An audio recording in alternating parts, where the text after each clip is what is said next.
Many of us take for granted a very extraordinary organ, our ears. To understand the ear, we need to understand what sound is. The speakers you are listening to right now are vibrating, flexing in and out, causing a wave of pressure through the air. The frequency of these waves, or the speed at which the sound-creating surface moves back and forth, affects the pitch of the sound. The level of air pressure in each wave is directly related to how loud the sound is. The outer part of our ear catches these waves. It faces forward and has a specially designed structure of curves, helping us to determine the direction of the sound and also emphasize the frequencies used in human speech. Now that the sound waves are caught, they travel through the ear canal and strike against our eardrum, a thin membrane about 10 millimeters wide. Now that we receive the sound, the middle ear transfers this energy.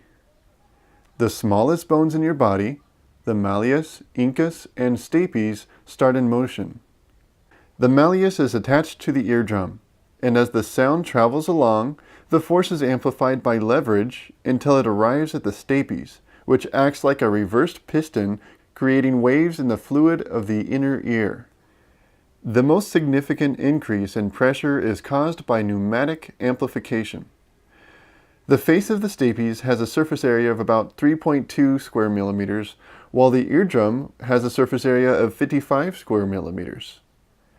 Using this, along with leverage through the malleus and incus, the final pressure is 22 times greater than when the sound first arrived. Now we come to the most complicated part of the hearing, the cochlea. In reality, it is coiled up, but it is easier to understand straightened out. There are actually 3 chambers inside, but let's take a look at the central part. The stapes is causing pressure waves to travel through the structure. Along the inside wall is about 20 to 30,000 reed-like fibers. As the waves move along, they encounter fibers with the correct resonant frequency and energy is released. These fibers aren't actually what give us the signal that we heard something. There is a special structure next to these fibers containing hair cells. When the fibers resonate, they cause the hair cells to move, which then sends an electrical impulse to the cochlear nerve and onto the brain. Certain pitches of sound will resonate in specific locations, and louder sounds will cause more hair cells to move. Our brain interprets all this raw data, making it possible to enjoy things like music or an engaging conversation. Just to think that all of this is happening in your head right now at full speed. This is just one of the amazing systems found in the human body that go far beyond our humble human understanding.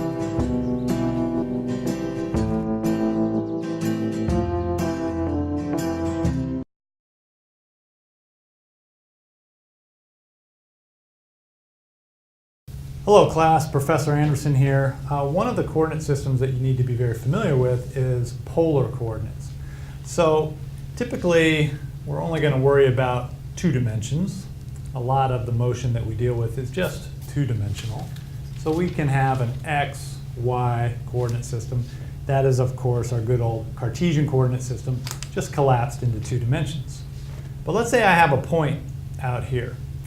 And I know that it has some x, y coordinate in that Cartesian space.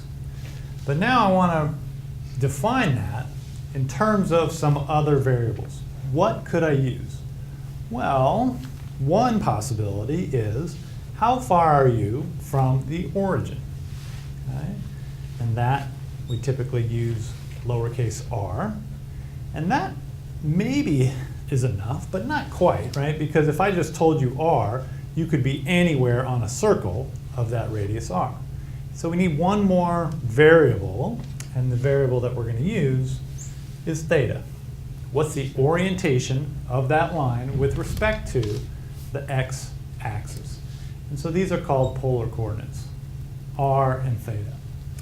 To be technically correct, the 3 coordinate systems that you need to worry about as you go further in physics are the Cartesian coordinate systems, cylindrical coordinate system, and spherical coordinate system. And this would correlate more towards the spherical coordinate system. Okay? But in 2 dimensions, we call it polar coordinates. How far are you from the origin? That's r. What's your angle relative to the x-axis? That is theta. And now you can see what happens. There is a nice little relationship between these things. So if I draw that line again, I complete the triangle, make this a right angle, and this is theta, then that xy coordinate up there corresponds to what? Corresponds to moving over in x by that amount, moving up in y by that amount. And so now we have a nice little triangle, and we know how to deal with triangles. Good old SOHCAHTOA, right? What is the cosine of theta? Somebody shout it out. Raise your hand and shout it out. What's the cosine of theta in this picture? X over R. Cosine theta equals x over r, right? SOHCAHTOA. Cosine is adjacent over hypotenuse. What about sine of theta? This is an easier one if we already got the first one right. Who knows what sine of theta is? Y over R. Y over r. Why not? Absolutely. And then finally, tangent of theta is going to be y over x. All right, so those are our nice trig relationships for this particular triangle. But we also have Pythagoras, which told us that the hypotenuse of the right triangle is the square root of the sum of the squares of the other two sides.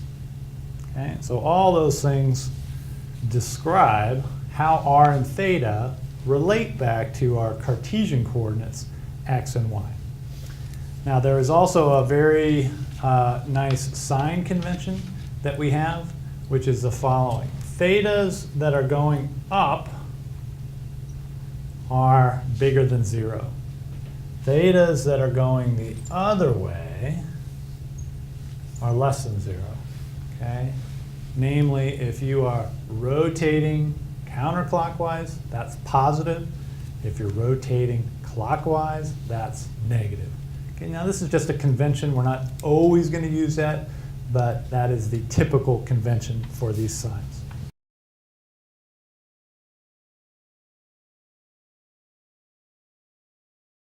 With new 3D and virtual reality systems making it mainstream, technology seems to have our eyes covered. But what about our ears?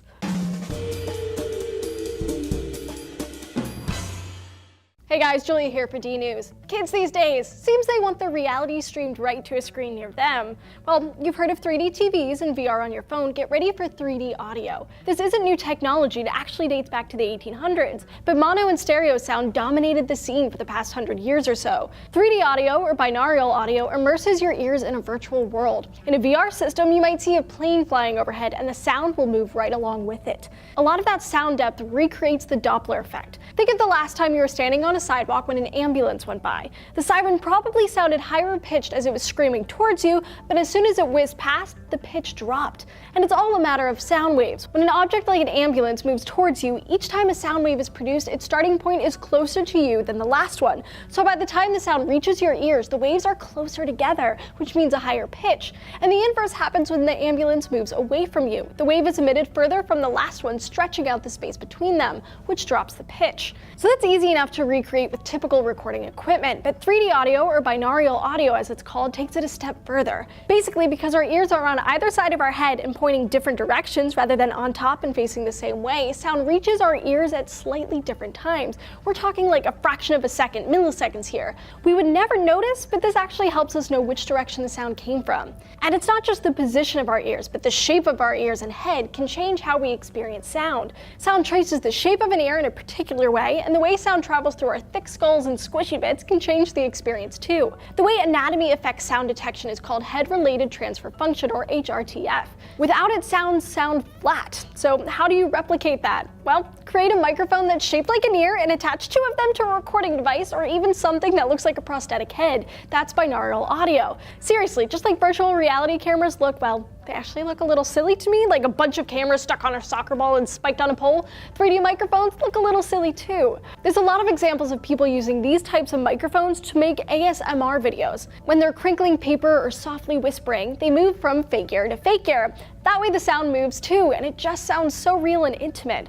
Some people find this relaxing and even get chills and tingles from it. While some of these systems can be used with regular headphones, some researchers are making them custom. Literally every person would have a different sound experience. The technology came out of Microsoft's Redmond Labs and uses something like a Kinect sensor to scan a person's head and shoulders. The software then creates a 3D model of the person to learn their HRTF and predicts how sound would reach their ears. It also can track the movement of your head. That way, when you're in a virtual reality setting, the sound matches the direction of your ears and eerily tricks you into thinking a sound came from a specific location, like a jet flying across the sky. Or in a VR concert, a cello sounds like it's coming from your right or from your left. And this technology isn't just for headphones. Researchers are working on a way to bring the power of 3D audio straight into your living room so the whole family can enjoy it. No, it's not surround sound, which uses numerous speakers to provide a 360 sound. It's only 2 speakers, which work in a way sort of like regular 3D does. 3D TV works by producing 2 separate images that get sent to different eyes. That works by color coding or by flickering technology.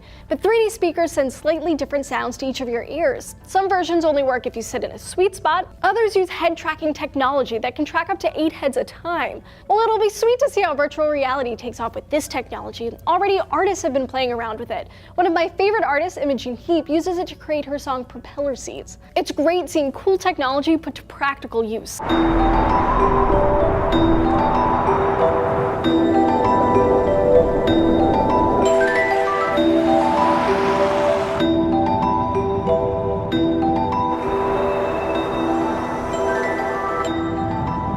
It's very quiet in here. No, you don't hear the engine at all.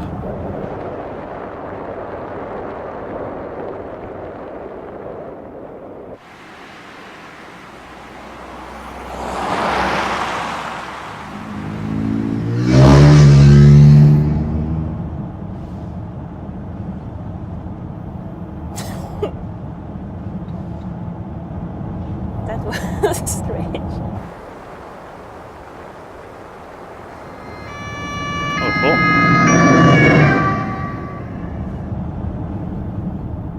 What was that?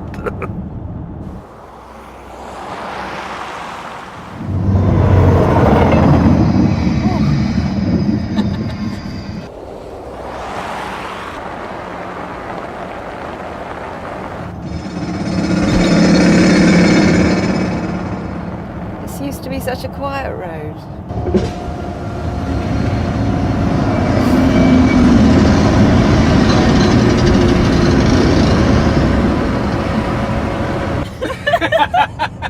What's all that about? Quite a little sound show.